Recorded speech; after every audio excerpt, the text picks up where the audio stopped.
ይህ አዋሬ ተረክ ነው። አዋሬ ተረክ የአዋሬ ሚዲያ አካል ነው።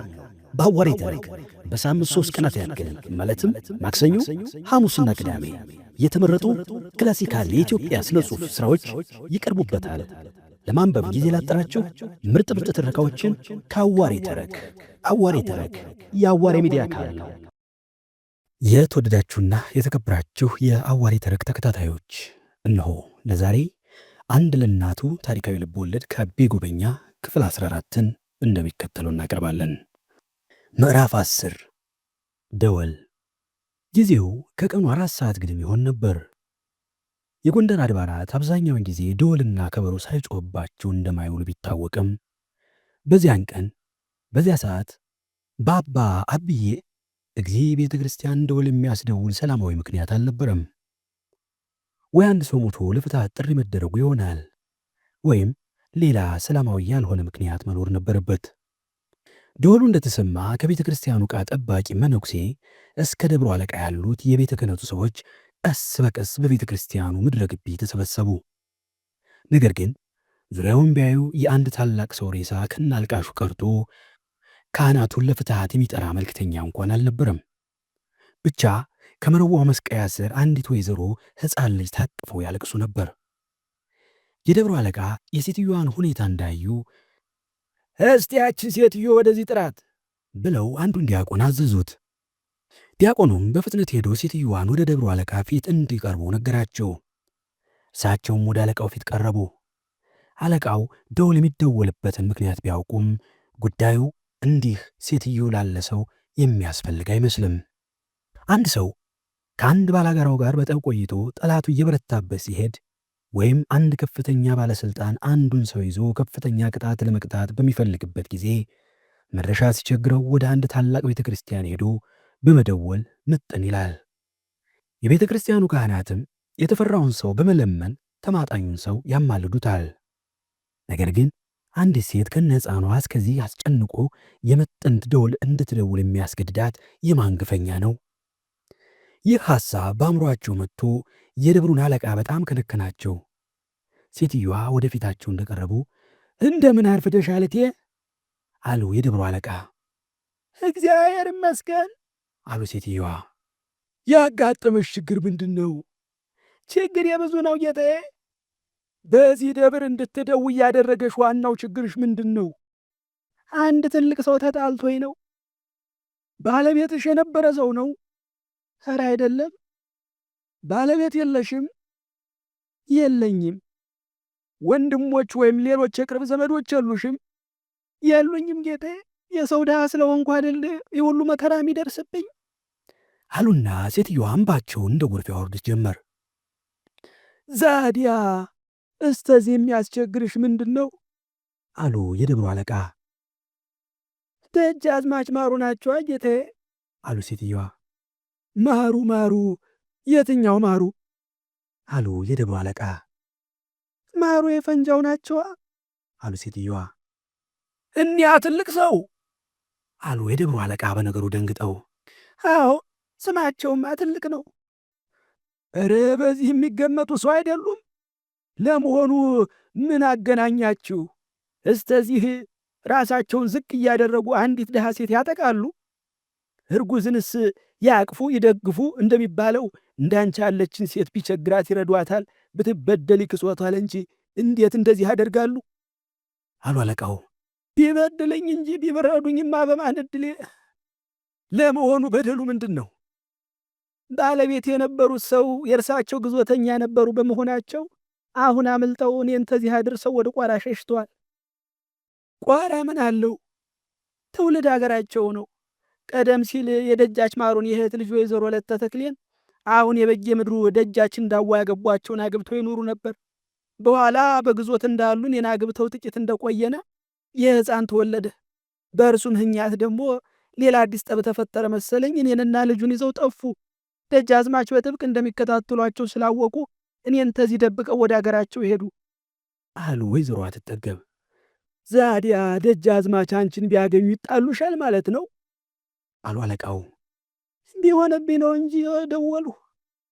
እንጃ እንዲያው ፈርተሽ እንጂ ደጃች ማሩን ያህል ሰው አንቺን አንዲት ምስኪን ሴት እስተዚህ ይከታተላሉ ብዬ አልገምትም አሉ አለቃው። አለቃው እየደጋገሙ የደጃች ማሩን ትልቅነትና የእርሳቸውን ትንሽነት እያጋነኑ በመናገራቸው ወይዘሮ አትጠገብ እንዲያውም ሆድ ብሷቸው ቁጣቸው ቱግ አለባቸው። የእኛ ካህናት ቀን የሰጠው ስታዩ በከንቱ ውዳሴ መካብ የተጎዳን ቀን የጎደለበትን ስታዩ መናቅ ማዋረድ ልማዳችሁ ነው። እኔ ማሩ ጌታ አይደለም መቻልሁና ነው ጌታው ትልቁ ሰውዬ እያሉ ያሞጋግሱልኛል። እኔስ ቀን የጎደለብኝ ደሃ መሆኔን መች አጣሁት? 10 ጊዜ ምስኪን ምስኪን ይሉኛል። ደግሞ ተግፈኛ አስጫማሉኛል እንጂ ልመና አልመጣሁባችሁ አሉ ወይዘሮ አትጠገብ ከፍ ባለ ድምፅ። ሕፃኑ ስላለቀሰባቸው ጦቱን በቀሚሳቸው አንገት እያውጥተው አጎረሱትና ወደ አለቃው ቀና ብለው እየተመለከቱ አለቃውም ያልጠበቁት ነገር ስላጋጠማቸው የሚመልሱት ቸገራቸው። ሲያቅማሙ ከቆዩ በኋላ ወዳጄ፣ እኔ ምለው እኮ እንዲህ አይደለም፣ መበደል አይገባቸውም ነበር ነው ያልሁት አሉ። ጌታዬ፣ እኔም በጊዜ የጥጋበኛ ወገን ነበሩ። ተማሩ የማያንስ ባል ነበረኝ። ተማሩ የሚበልጡ ወንድሞች ነበሩኝ፣ አለቁ። ታዲያ አሁን ማሩን ለማጥቃት እግዜርን ልከስስ፣ እርስዎ እግዜርን ይዳኙልኛል አሉና ወይዘሮ አትጠገብ ያን የክረምትና በጋ መለዋወጥ ምንጩን የማይቀንሰው የእምባ ጎርፍ በሁለቱም አይኖቻቸው ለቀቁት። ኧረ ይቺ ሴት ነገረኛ ናት እባካቸው አሉ የደብሩ አለቃ። በዚህ ጊዜ አንድ ቄስ ወደ አለቃው ፊት ቀረብ አሉና ጌታዬ፣ እሜቴ የሚሉት እውነት ነው አለ። የምታውቀው ነገር አለ እንዴ? እስቲ ንገረን አሉ አለቃው። እሜቴ አያውቁኝም፣ እኔ ግን አውቃችኋለሁ። የደጃች መርሶ ባለቤት ሳሉ ነው የማውቃቸው አሉ ቄሱ። መርሶ? የቱ መርሶ አሉ አለቃው። መርሶ ጎንደሬው። አይደረግም። እርግጥ ነው ጌታዬ፣ ይህ ነገር እውነት ነው እቴ አሉ አለቃው ወደ ወይዘሮ አትጠገብ እያዩ። ምኑ አሉ ወይዘሮ አትጠገብ። የደጃዝማች መርሶ ባለቤት ነበሩ? ነበር። ምን ያደርጋል፣ እርሶስ ነበሩ። ወይዘሮ አትጠገብ አይደለም የሚባሉት? እርግጥ ነው እሱ ነው ስማቸው አለ ቄሱ በችኮላ። ቆይ አናግረን እንጂ አንተ ደግሞ እርሳቸውን እኮ ነው የጠየቅን አሉ አለቃው። እውነታቸውን ነው፣ ያው ነው ስሜ አሉ ወይዘሮ አትጠገብ። በፋሲል አጥንት በሱስዮስ አጥንት እመቤቴ አይቀየሙኝ። እኔ እኮ እንዴት ምስኪን ሴት መስላይ ነው ጌታዬ። ማንኛዋ ስብትወል ሌላው ይናቃት ያጥቃት እንጂ ቤተ ክርስቲያን አምና ስትመጣ እንዴት ንቀትና ውርደት ይደርስባታል። ወይ ጎንደር፣ የእነዚያ ታላላቅ ነገሥታት ከተማ፣ ያ ትክክለኛ ፍርድና የእውቀት ከተማ፣ የነ ጻድቁ ዮሐንስ፣ የነ ኢያሱ አዲያም ዘገድ፣ የነ ባካፋ፣ የነ ምንትዋብ፣ የነ ፋሲል ከተማ፣ በቤተ መንግስቶች እንኳ ተራ ደህና መስፍን እኩል ቁመው እኩል ፍርድ ያገኙብሽ የነበረ የአልፎ ተረቱ ነው። ቤተ ክርስቲያኖችሽ እንኳ በድሃ ፊታቸውን የሚመልሱ ለሀብታም ፊት የሚያደሉ ሆኑ። እንግዲህ እግዚአብሔር ይኸው እንጂ ለመራ ቤት ይባላል አሉ ወይዘሮ አትጠገብ።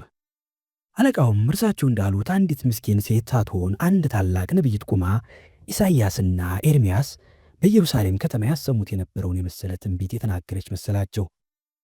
ዛዲያ አሁን ምን እንስራለሁ?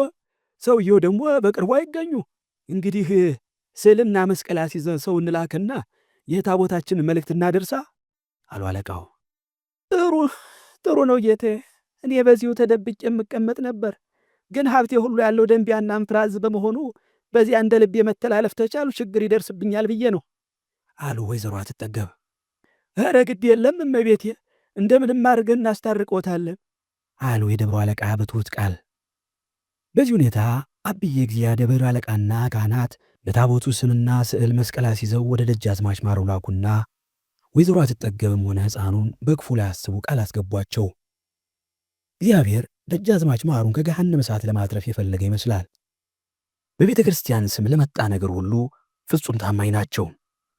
ስንቱን ውል፣ ስንቱን ስምምነት፣ ስንቱን ዝምድና ለቀላል ጥቅምና ክብር ብለው ገደል ሲያስገቡት ጥቂትም ቅርታ እንኳን አይሰማቸውም።